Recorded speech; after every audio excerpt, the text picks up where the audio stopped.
कोहली साहब आए और विषयों के ऊपर अपनी बात रखे। माननीय चौधरी विकास पटेल साहब।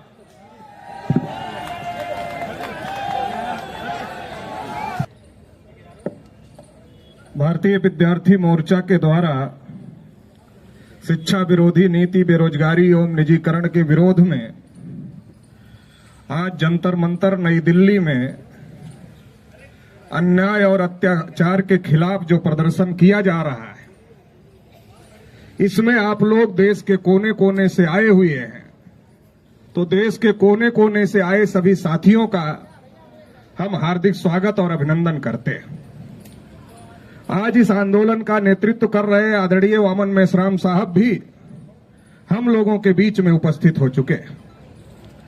साथियों, आज देश में ऐसी कौन सी स्थिति आ गई कि आज छात्रों और नौजवानों को सड़कों पर उतरना पड़ रहा है। अभी जब मैं आया तो कुछ पत्रकार साथियों ने मुझसे पूछा, कहा छात्रों का काम तो पढ़ना है और आप लोग उनको सड़कों पर उतार रहे हैं। अगर छात्र आंदोलन करेगा तो उसकी पढ़ाई लिखाई का क्या होगा?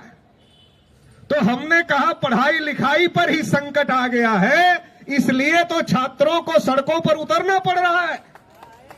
इसलिए हम लोग नारा देते हैं कि लड़ो पढ़ाई करने को, पढ़ो समाज बदलने को।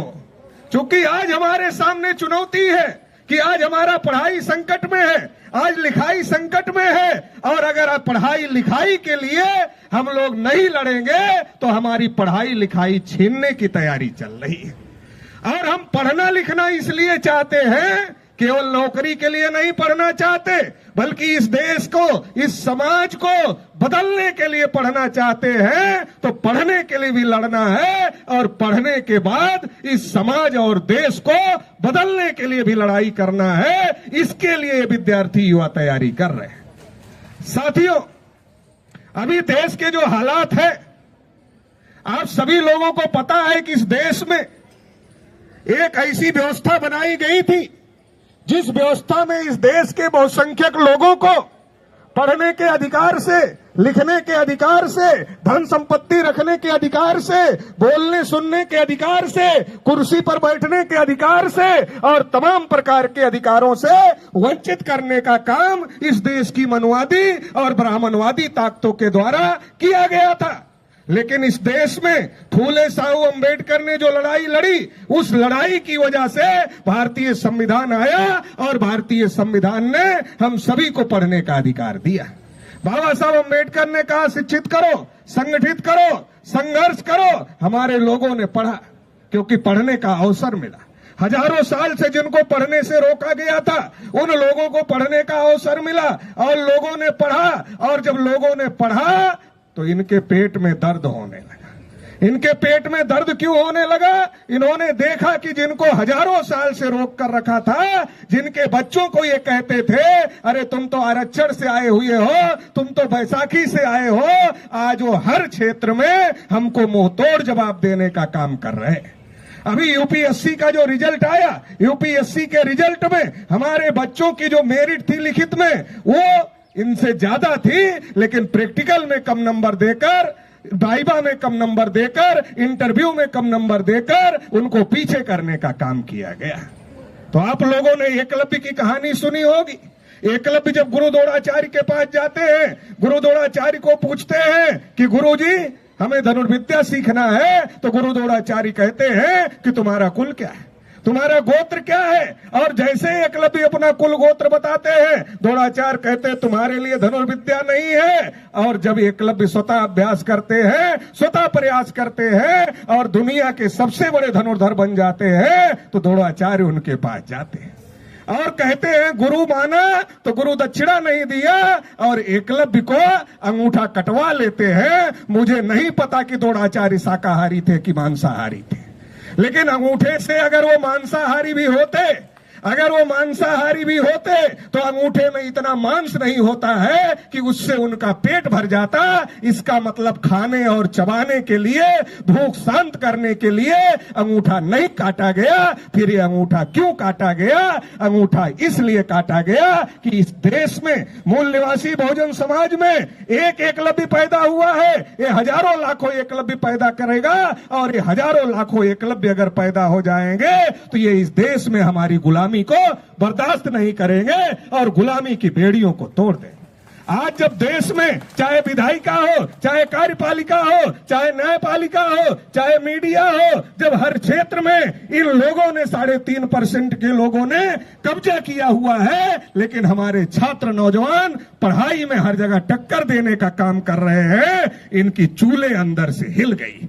ये घबरा गए हैं, ये बौखला गए हैं, इनको समझ में नहीं आ रहा क्या करें, कैसे रोका जाए। ये तो हर क्षेत्र में मुकाबला कर रहे हैं, मेरिट में भी मुकाबला कर रहे हैं, हर जगह मुकाबला कर रहे हैं। कब तक दुराचारी बन के इनका अंगूठा काटा जाए? बड़ा संकट पैदा हो गया है। कब तक प्रैक्टिकल में कम नंबर दिया जाए? कब तक इंटरव्यू में कम नंबर दिया जाए? कितना कम दिया जाए? कम देने के बाद भी आगे जा रहे हैं। तो अभी ये लोग हमारी जड़ों में गर्म पानी डालने की तैयारी कर रहे हैं, और इसके लिए पूरे देश भर में स्कूलों को बंद करने का काम किया जा रहा है।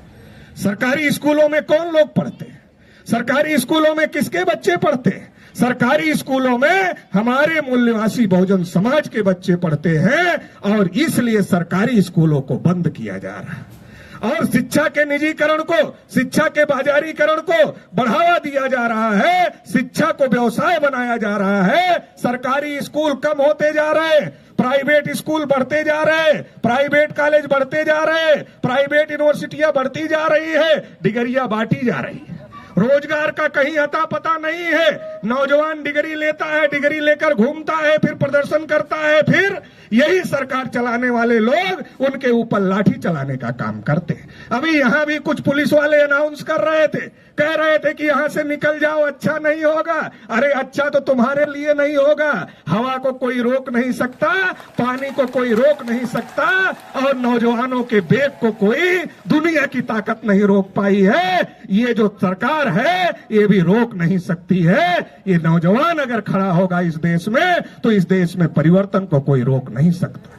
साथियों, ये जो कर रहे हैं इसको हम लोगों को समझने की जरूरत है कि आज हमको ये प्राइमरी एजुकेशन से तो वंचित करना चाहते हैं, और हायर एजुकेशन और प्रोफेशनल एजुकेशन महंगी करके उससे भी हम लोगों को वंचित करना चाहते हैं, और तमाम प्रकार से नौजवानों का शोषण करते हैं। कभी पेपर लीक के नाम पर, कभी भर्तियां निकालकर भर्तियां ना करके, ऐसे तमाम प्रकार से पूरे देश में नौजवानों का शोषण हो रहा है। क्योंकि ये जो सरकार है और जो सरकार का मुखिया है, इसकी तो खुद की डिग्री का पता नहीं है। जिसकी खुद की डिग्री का पता नहीं है, उसको डिग्री कितनी मेहनत से मिलती है ये कैसे पता होगा?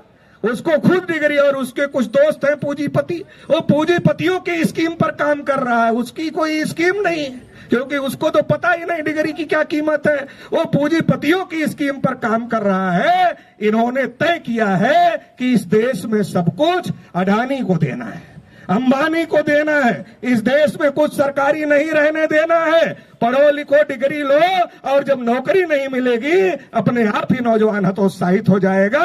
फिर परिवार वाले कहना शुरू करते हैं। क्या कहना शुरू करते?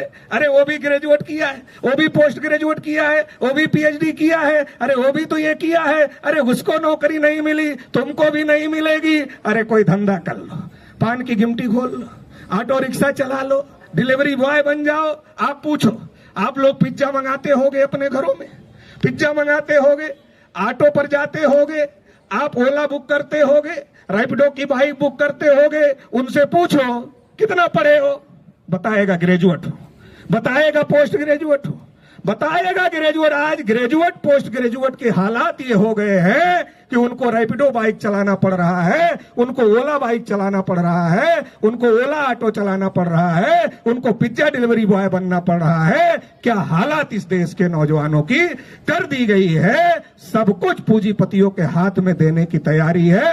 रोजगार खत्म करने का, आरक्षण खत्म करने का, एजुकेशन खत्म करने का बड़ा षड्यंत्र इस देश में चल रहा है। इसलिए ये लड़ाई केवल विद्यार्थियों नौजवानों की लड़ाई नहीं है, बल्कि इस देश के सभी लोगों की जो चाहते हैं इस देश में शिक्षा सबको मिलनी चाहिए, रोजगार सबको मिलना चाहिए, सबका प्रतिनिधित्व होना चाहिए, सबका विकास होना चाहिए, उन सभी लोगों की ये लड़ाई है। इसलिए राष्ट्रीय पिछड़ा वर्ग मोर्चा की तरफ से इस लड़ाई को समर्थन देने के लिए मैं यहाँ आज आप लोगों के बीच में आया हुआ हूं और खुले तौर पर नरेंद्र मोदी को ये अल्टीमेटम देना चाहता हूं। अभी तो ये अंगड़ाई है, आगे और लड़ाई है। अगर अभी तुम्हारे कान तक आवाज नहीं जाएगी तो आने वाले समय में संसद पर आने का काम हम लोग करेंगे।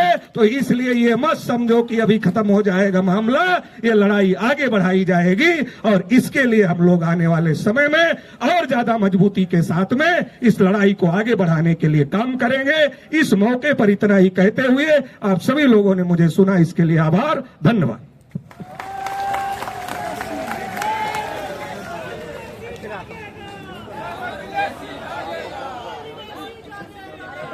बहुत बहुत धन्यवाद माननीय चौधरी विकास पटेल साहब, राष्ट्रीय अध्यक्ष राष्ट्रीय पिछड़ा वर्ग मोर्चा नई दिल्ली।